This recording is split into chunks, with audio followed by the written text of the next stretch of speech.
Amados, vamos abrir a palavra de Deus, por gentileza, no livro de Apocalipse, capítulo 1. Apocalipse, capítulo 1. Faremos a leitura a partir do verso 5, na parte B do verso, até o verso 18. Eu estou com a versão revista e atualizada, e nessa versão está escrito assim: Aquele que nos ama e pelo seu sangue nos libertou dos nossos pecados e nos constituiu reino, sacerdotes para o seu Deus e Pai, a Ele a glória e o domínio pelos séculos dos séculos. Amém. Eis que vem com as nuvens e todo olho o verá, até quantos o traspassaram. E todas as tribos da terra se lamentarão sobre ele, certamente. Amém. Eu sou o Alfa e o Ômega, diz o Senhor Deus, aquele que é, que era e que há de vir, o Todo-Poderoso.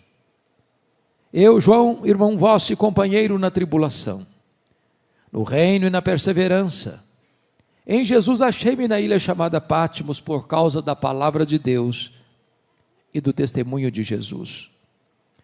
Achei-me espírito no dia do Senhor, e ouvi por detrás de mim grande voz como de trombeta, dizendo: O que vês, escreve em livro e manda às 7 igrejas: Éfeso, Esmirna, Pérgamo, Tiatira, Sardes, Filadélfia e Laodiceia.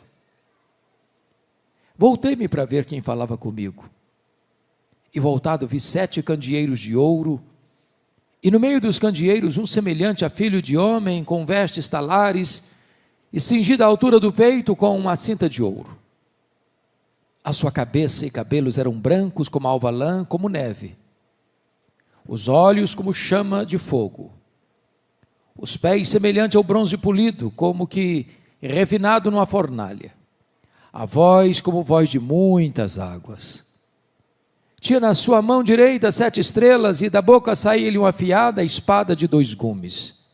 O seu rosto brilhava como o sol na sua força. Quando o vi, caí a seus pés como morto.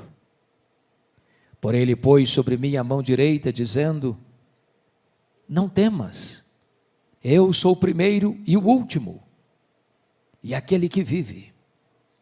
Estive morto, mas eis que estou vivo pelos séculos dos séculos, e tenho as chaves da morte e do inferno. Amém.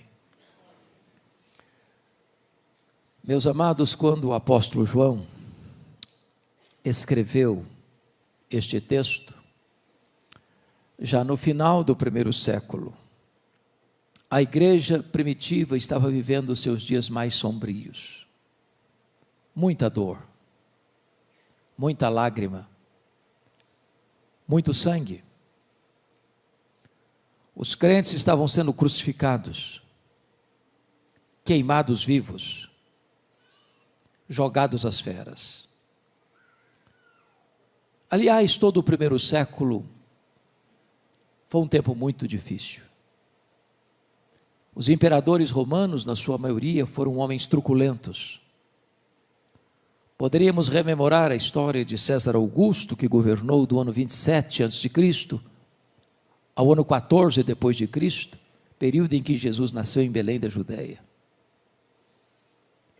Ele foi sucedido por Tibério César, que governou do ano 14 ao ano 37 da era cristã, quando então Jesus é crucificado, ressuscita dentre os mortos e retorna aos céus, onde está assentado à direita da majestade. Tibério César foi substituído por Calígula, um dos homens mais perversos da história, que governou de 37 a 41 da era cristã. Ele foi sucedido por Cláudio, que governou de 41 a 54, período em que houve uma grande fome no mundo, e os judeus foram dispersos de Roma, ou expulsos de Roma, voltando para sua terra pobres, o que oportunizou o apóstolo Paulo a fazer uma grande coleta entre as igrejas gentílicas para os pobres da Judéia. Cláudio foi sucedido por Nero, que governa de 54 a 68. Talvez um dos homens mais perversos da história.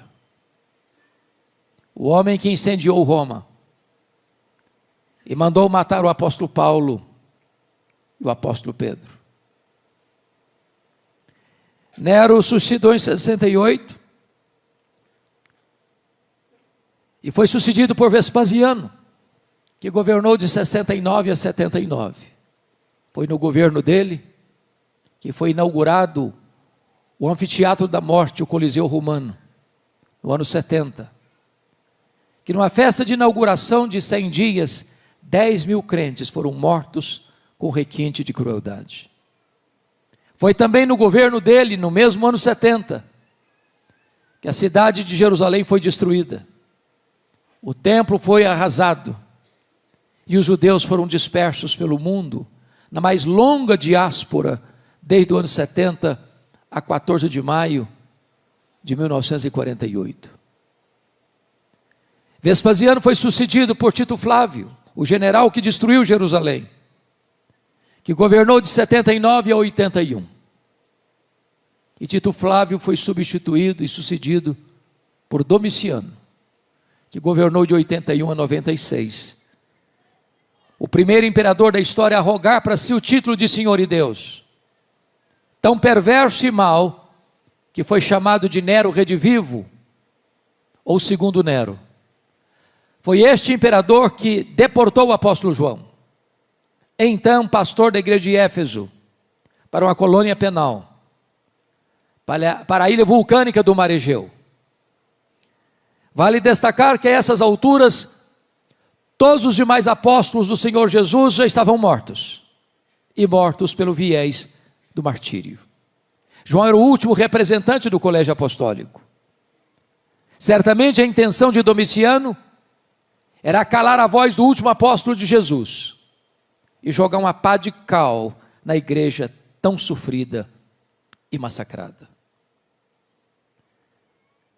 Porém, quando todas as portas estavam fechadas para João na terra, naquela ilha vulcânica, Deus vira a mesa da história.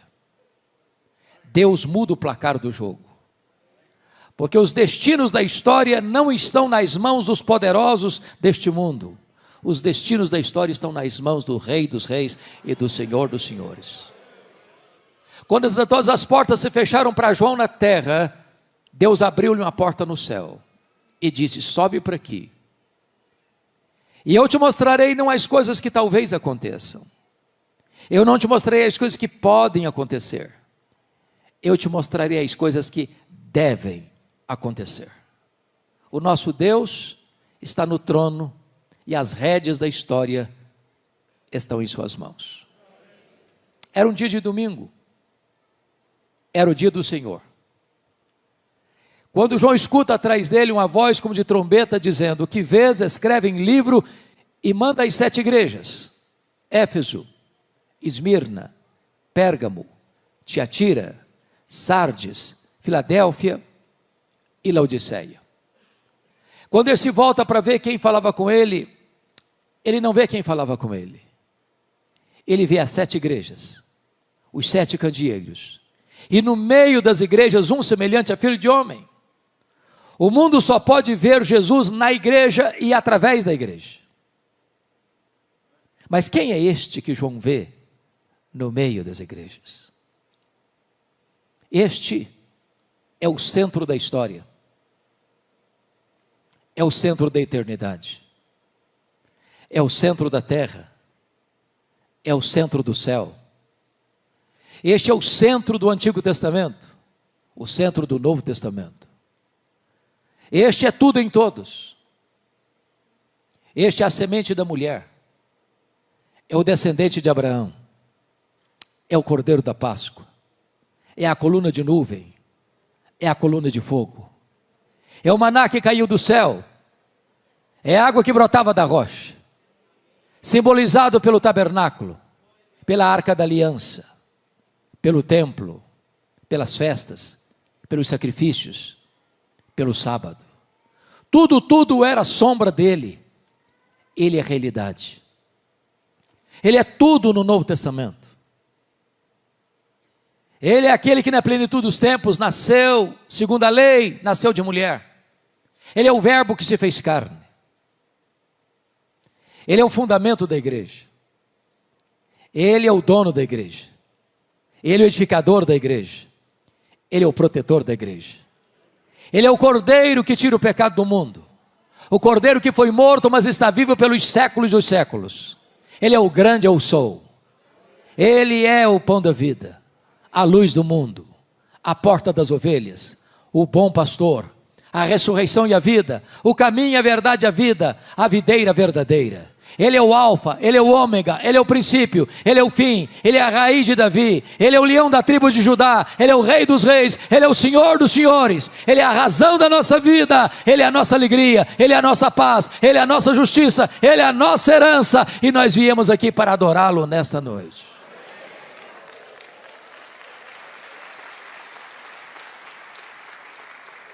Eu gostaria de nesta noite, amados, destacar 3 coisas. Em primeiro lugar, gostaríamos de destacar a grandeza da pessoa de Jesus. Em segundo lugar, destacar a grandeza da obra de Jesus. Em terceiro lugar, quais são as implicações dessas 2 verdades anteriores. Qual é a descrição que João nos faz no texto da grandeza da pessoa de Jesus? Com a Bíblia aberta comigo, vejamos. Em primeiro lugar, versículo de número 13. E diz: e no meio dos candeeiros, um semelhante a filho de homem. Notem vocês, que a primeira coisa que ele percebe é a onipresença de Jesus.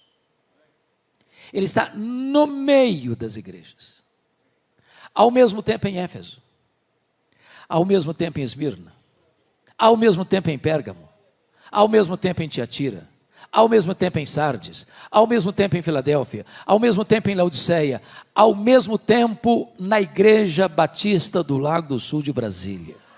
Ele está aqui nesta noite, ele está andando entre nós. E é porque Ele está aqui que você e eu viemos aqui. E é porque Ele está aqui que esta reunião se transforma em uma coisa tão importante, e não é apenas um mero encontro religioso. Ele está presente, aqui, ali, além e acolá.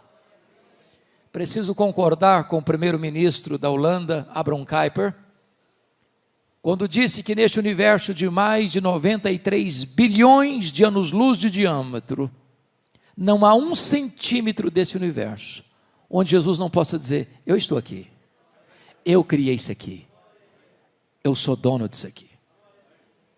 Segundo lugar, vejam comigo o verso 14. A sua cabeça e cabelos eram brancos como a alva lã, como neve. O que representa esta figura? E significa que Ele é eterno. Ele existe antes do tempo. Ele preexiste ao princípio. Ele preexiste à criação. Ele não foi criado, Ele é o Criador. Ele não passou a existir, Ele é o Pai da eternidade. Ele já existia eternamente como Deus, na comunhão plena da Trindade, antes que houvesse o mundo. Ele não precisou criar para ser Deus, já o era antes da criação.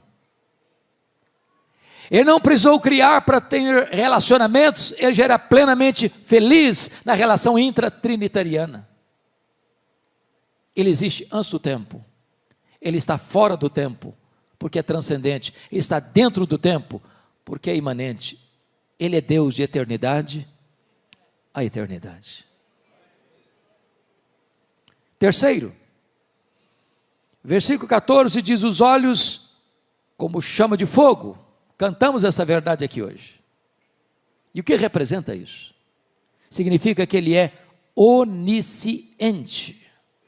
Ele tudo vê, Ele tudo sabe, Ele tudo conhece, Ele a todos sonda. Ele conhece o revelado e conhece o oculto. Ele conhece o que sabemos e conhece o que não sabemos. Não há nada que escapa do conhecimento dele. Nada fica oculto diante daquele cujos olhos são como chama de fogo. É por essa razão que, na medida que as cartas são enviadas às 7 igrejas, há um estribilho que se repete em todas elas: eu conheço, eu conheço, eu conheço, eu conheço, eu conheço, eu conheço, eu conheço, eu conheço as tuas obras, eu conheço a tua tribulação e a tua pobreza. Eu conheço o lugar onde tu habitas. Ele conhece o seu nome. Ele conhece o seu passado. Ele conhece a sua história. Ele conhece o seu presente. Ele conhece o seu futuro. Ele conhece as suas dores. Ele conhece as suas lágrimas. Ele conhece as suas angústias. Ele conhece as suas noites indormidas. Ele conhece as suas madrugadas insones. Ele conhece os seus sonhos. Ele conhece as suas frustrações. Ele conhece os seus dramas existenciais. Ele conhece você por dentro. Ele conhece você por fora. Ele conhece você exaustivamente. É curioso que nós amamos as pessoas porque nós não as conhecemos completamente. Se as pessoas pudessem saber tudo a nosso respeito, até o que pensamos, talvez fugiriam de nós. O que é incrível e glorioso é que Jesus nos conhece por completo, por inteiro. E a despeito disso, nos ama com amor eterno.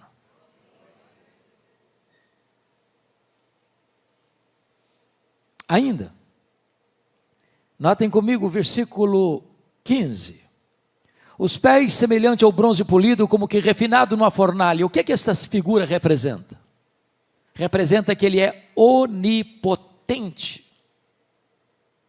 Ou seja, ninguém pode ameaçar Jesus. Ninguém pode intimidar Jesus. Ninguém pode derrotar Jesus.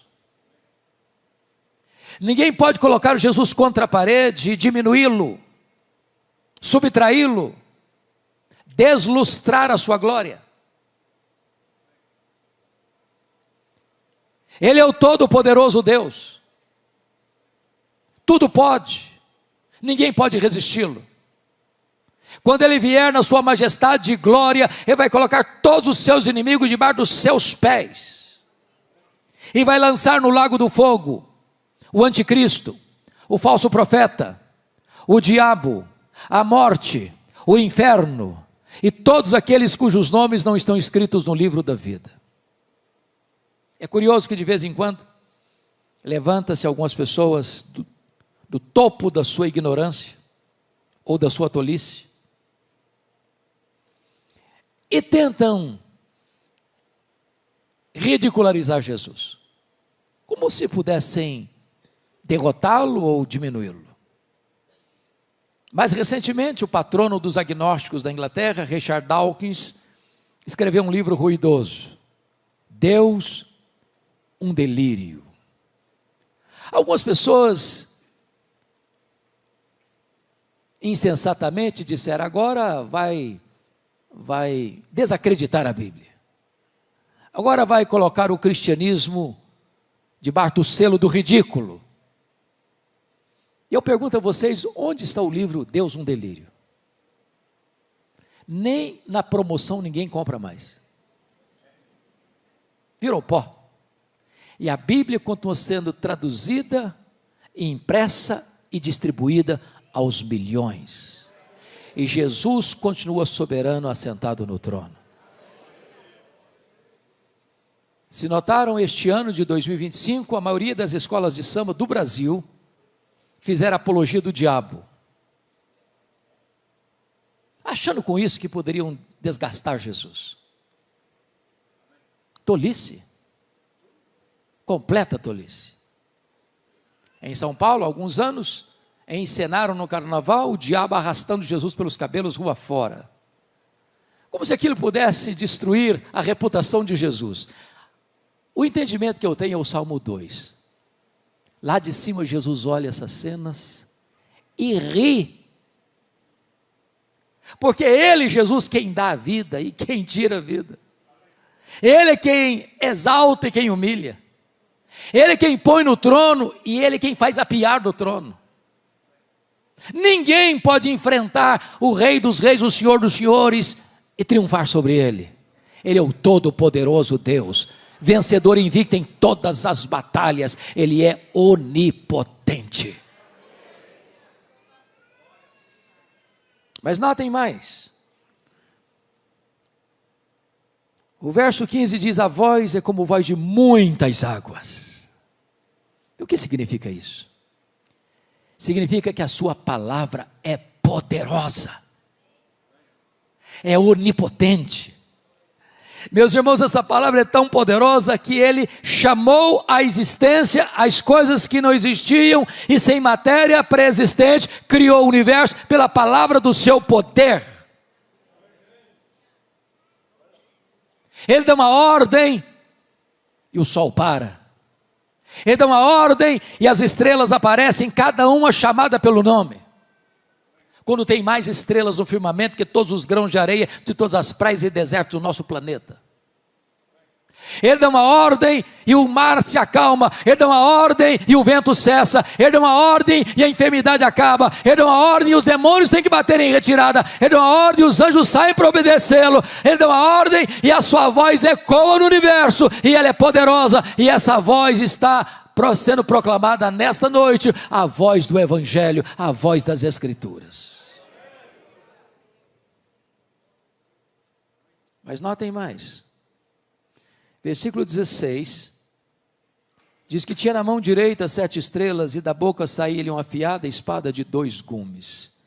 Significa esta figura que ele é o vencedor invicto em todas as batalhas. E notem que às vezes pensamos que essa conflagração final, essa batalha final, será um ajuntamento de nações com armas poderosas, com tanques de guerras, com armas nucleares, com bombas atômicas.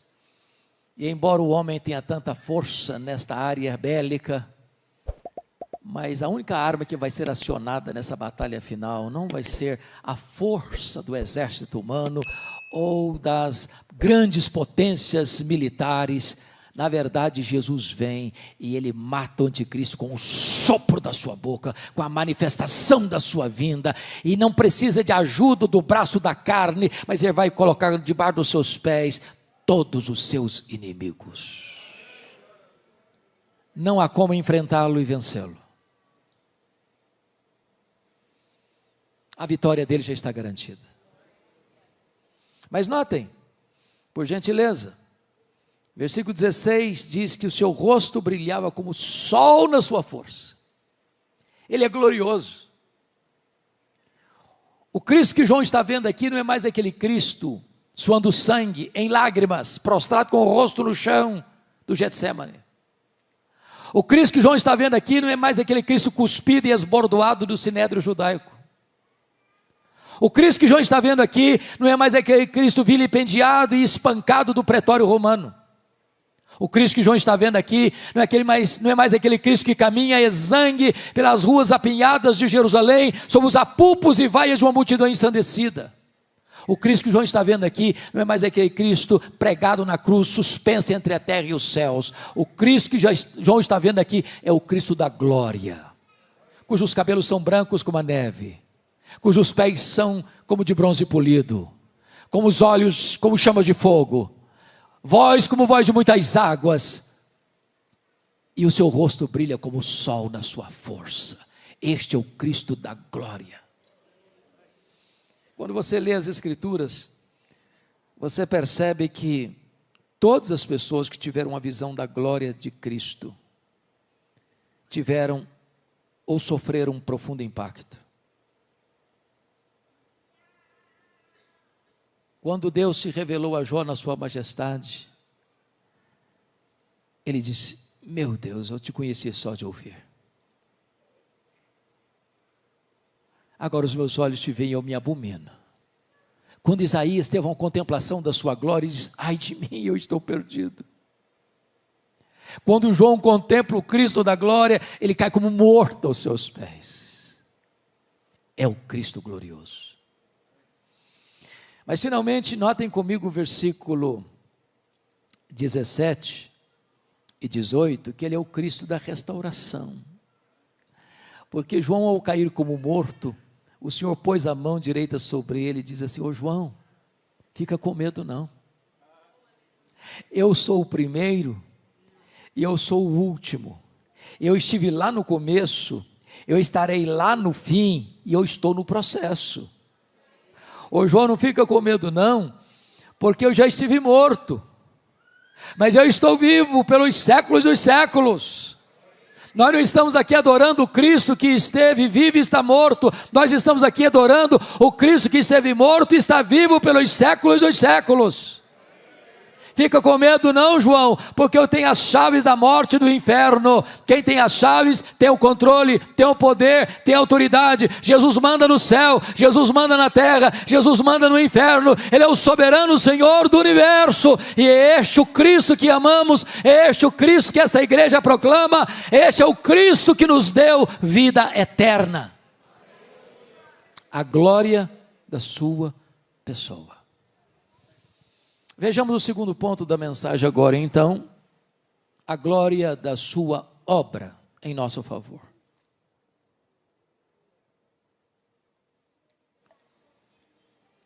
Veja o verso 5, por favor, parte B. Ele começa assim: aquele que nos ama. E o primeiro ponto que eu destaco é este: Jesus ama você. Eu vou repetir porque esta não é uma afirmação simples não. Jesus ama você. Eu não conheço um remédio mais eficaz para curar autoestima achatada e complexo de inferioridade do que esta declaração: Jesus ama você. Os irmãos puritanos da Inglaterra do século 17 perguntavam: achas pouco seres amado por Deus? Não existia céu, não existia terra, não existia galáxias, não existia mundos estelares, não existia anjos, não existia a criação, mas existia você no coração de Jesus. Ele ama você com amor eterno e atrai você para Ele com cordas de amor. Apesar de conhecer você, seus erros, seus pecados, suas mazelas, suas contradições, seus paradoxos, seus deslizes,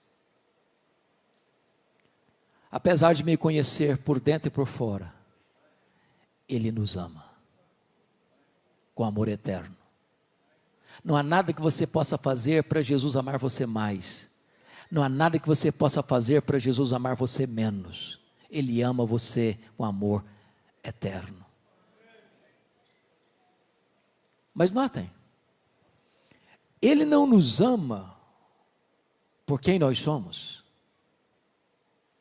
A causa do amor dele por nós não está em nós, está nele mesmo.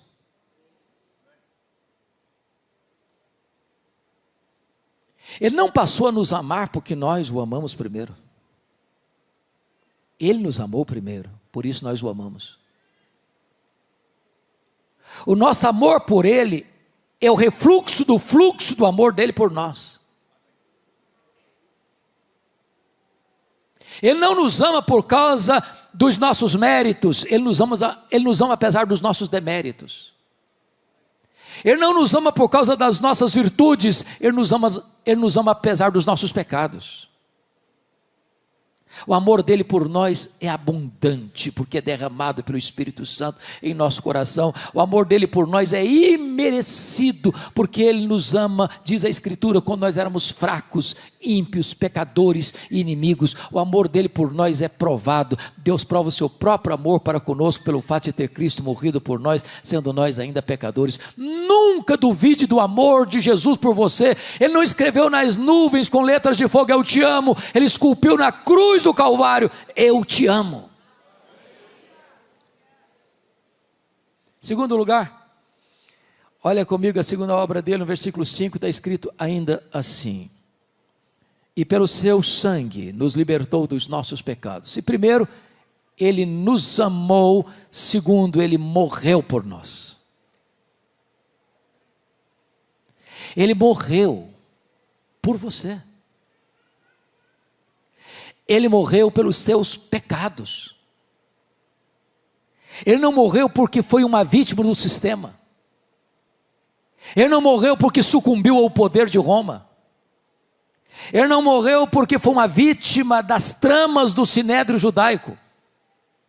Ele não morreu porque Judas o traiu. Ele não morreu porque Pedro negou. Ele não morreu porque o sinédrio judaico costurou acusações pesadas contra ele. Ele não morreu porque Pilatos covardemente o sentenciou à pena de morte. Ele não morreu porque os soldados romanos o pregaram naquela cruz. Ele morreu voluntariamente pelos seus, pelos meus, pelos nossos pecados.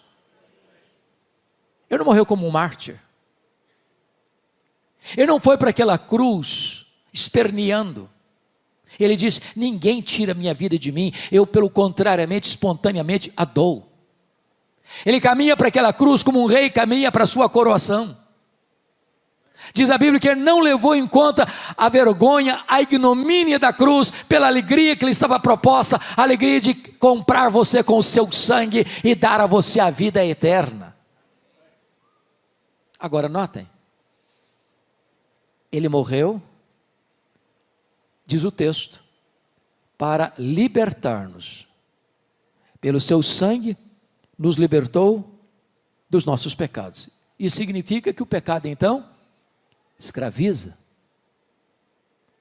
Quem é que precisa de libertação? Quem está cativo. A Bíblia diz que quem pratica o pecado é escravo do pecado. Eu vou lhe dizer nesta noite que não há nenhuma igreja, não há nenhuma religião, não há nenhuma denominação religiosa, não há nenhum rito sagrado, não há nenhuma artimanha humana, não há nenhuma terapia psicológica, não há nenhum divã de psicanalista que possa libertar você dos seus pecados. É só Jesus, é só o sangue de Jesus. Irmãos, o homem não pode lidar com os dramas da sua culpa.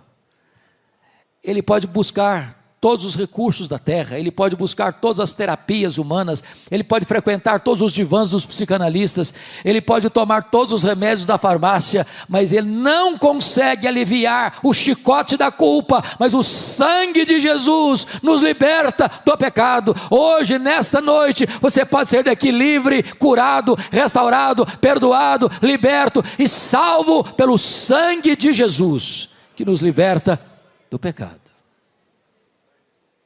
Ele amou você. E Ele morreu por você. Terceira verdade que esse texto nos apresenta está no verso 6. Vejam vocês: e nos constituiu reino e sacerdotes para o seu Deus e Pai. Primeiro, Ele amou você. Segundo, Ele morreu por você. Terceiro, Ele exaltou você. Vejam que no Velho Testamento nenhum sacerdote podia ser rei, e nenhum rei podia ser sacerdote. O rei Uzias, no topo da sua vaidade, depois de 5 décadas no governo, tentou usurpar o ofício sacerdotal e entrou no templo para queimar incenso, e diz a Bíblia que Deus o sentenciou com lepra e ele morreu leproso. Porém agora Jesus vem. Ele ocupa o tríplice ofício. Ele é profeta, Ele é sacerdote, ele é rei. E agora você que crê em Jesus, é constituído por ele, rei e sacerdote. Nas palavras do apóstolo Pedro, somos sacerdócio real. Isso significa que você não precisa de ninguém para intermediar sua relação com Deus. Você não precisa de um guru espiritual. Você tem livre acesso à sala do trono. O véu do templo foi rasgado de alto a baixo. E você pode falar com Deus a qualquer hora, em qualquer lugar, em qualquer circunstância, porque você foi constituído sacerdote real. Livre acesso à presença de Deus. Que verdade bendita. Que verdade gloriosa. Corre nas suas veias mais que sangue azul. Você é filho do Rei dos Reis e do Senhor dos Senhores. Quarta verdade. Primeiro, Ele amou você. Segundo, Ele morreu por você. Terceiro, Ele exaltou você. Quarto, Ele voltará para você. Versículo 7 está escrito assim: eis que vem com as nuvens, e todo olho verá até quantos o traspassaram, e todas as tribos da terra se lamentarão sobre ele certamente. Amém. Irmãos amados, cantamos aqui hoje sobre a segunda vinda de Cristo também. E esta é a verdade magna do cristianismo. Esta é a acrópole da nossa esperança. Esta é a apoteose da nossa fé. Este é o pináculo da nossa confiança. Esta é a consumação da nossa redenção. Jesus voltará em glória para buscar a sua igreja. Que verdade bendita. A história não está dando voltas como pensavam os gregos. A história não está sem rumo como pensam os existencialistas. A história caminha para um telos, para um fim, para uma consumação. E é a segunda vinda de Cristo, a consumação do século, o último dia, quando Jesus então vai estabelecer o seu reino de glória e de poder. Como Ele voltará? Diz a Bíblia que Ele voltará pessoalmente. Atos 1,11 diz que é o mesmo Jesus que subiu, é o que vai descer. Segundo, Ele voltará visivelmente, diz o texto. Todo olho verá. Vai ser o fato mais público da história. Nenhuma montanha tão alta, nenhum vale tão profundo, nenhuma caverna tão escura poderá ocultar alguém dessa manifestação tão gloriosa e visível da volta do Senhor Jesus Cristo.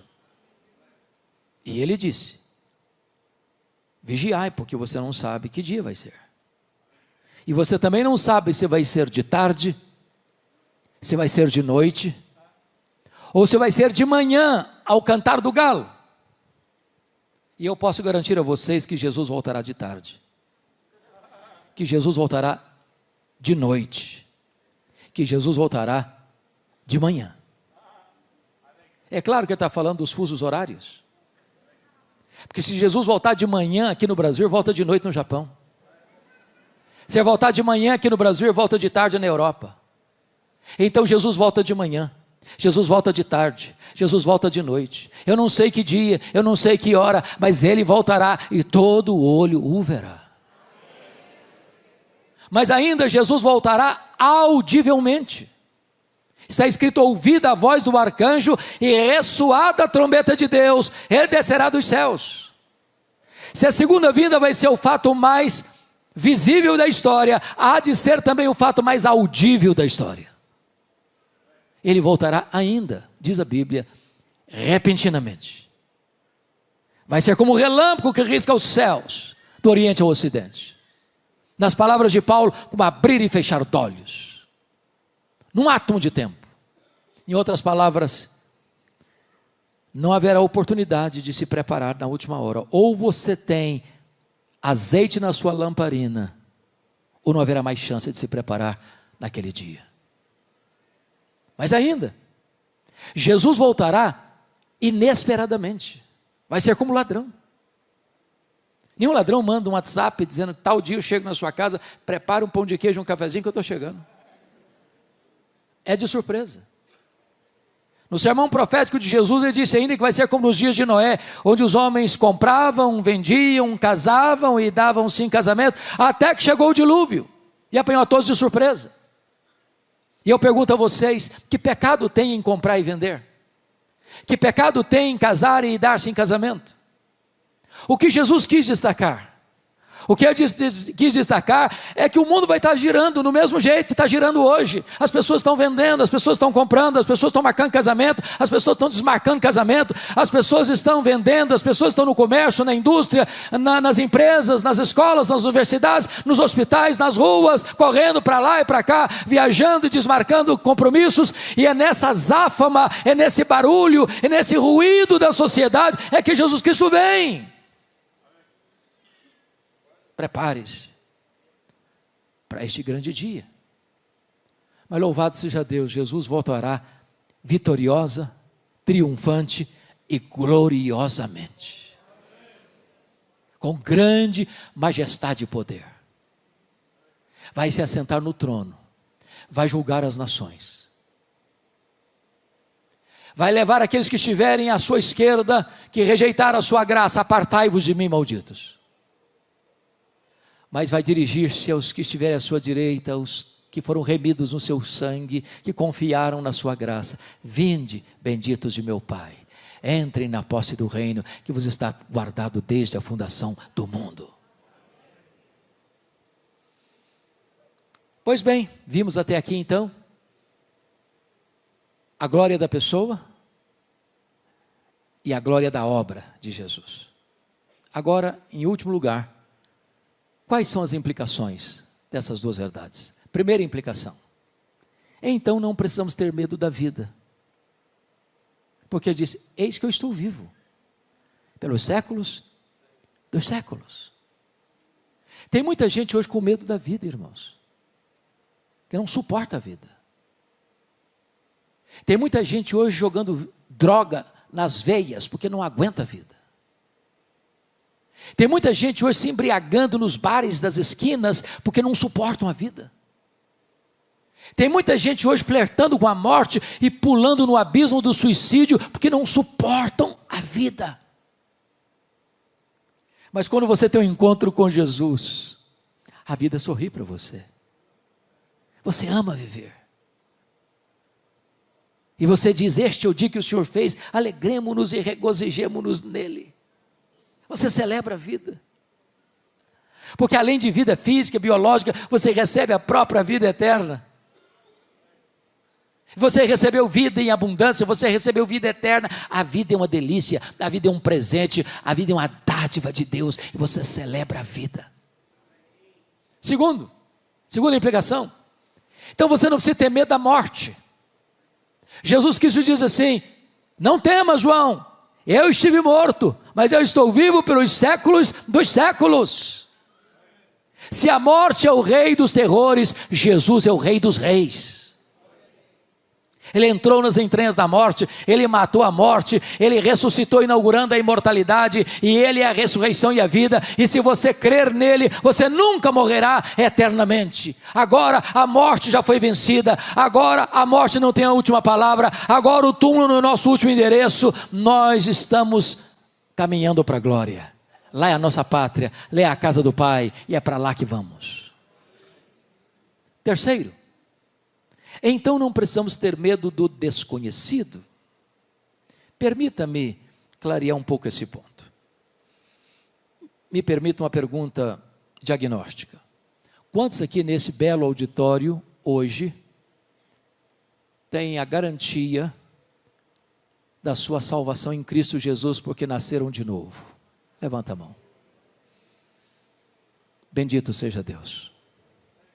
Isso significa então que você sabe que o fim dessa linha é a glória. Isso está assegurado, está garantido. Agora, isso não tira de nós a nossa limitação humana. Por exemplo, eu não sei, nem você, o que vai nos acontecer daqui a 5 minutos. O pastor Hércio não tem a garantia de que no próximo culto público desta igreja, todas as pessoas que estão nesse auditório estarão vivas. Nós não enxergamos na curva, nós não enxergamos no escuro. Então vamos compreender um pouco isso aqui. Quando João, meus irmãos, foi levado para a ilha de Patmos, o tempo era muito difícil. Os crentes estavam sendo queimados vivos, jogados às feras, crucificados. Parecia o fim.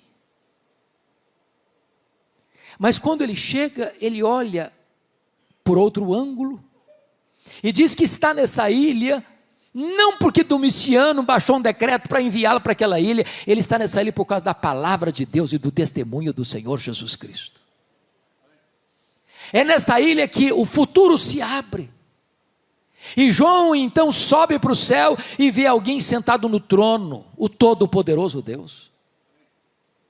E ele vê na mão daquele que está sentado no trono um livro de todo escrito por dentro e por fora, selado por dentro e por fora, e ninguém foi encontrado digno, nem de abrir o livro, nem sequer de olhar para ele. Diz a Bíblia que João chorava muito por causa disso, quando escuta uma voz: não chores, João, eis que o leão da tribo de Judá, a raiz de Davi, venceu para abrir o livro e desatar os seus selos.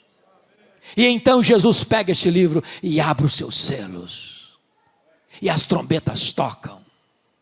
E o quarteto do mal se levanta, o diabo, o anticristo, o falso profeta e a grande Babilônia, e agora as taças da ira de Deus são derramadas, e então o quarteto do mal cai por ordem inversa, e então no capítulo 19, Jesus aparece em glória, grande majestade e glória, para buscar a sua igreja, para assentar no trono, para julgar as nações, e para estabelecer o seu reino eterno.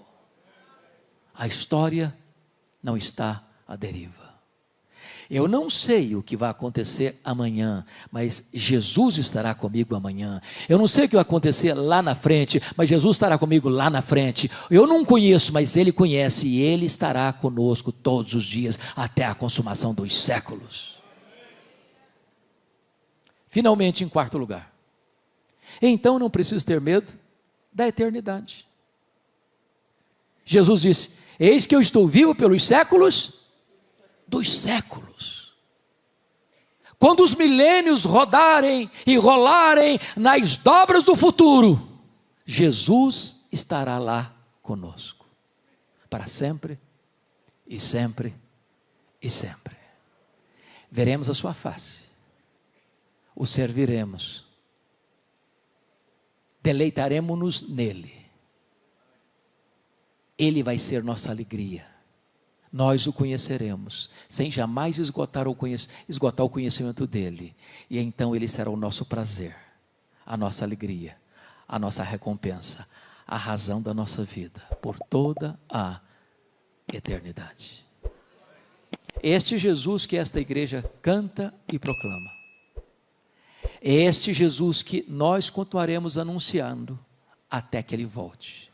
A ele a honra, a ele a glória, a Ele o poder, a Ele o louvor, a Ele o domínio pelos séculos dos séculos. Amém.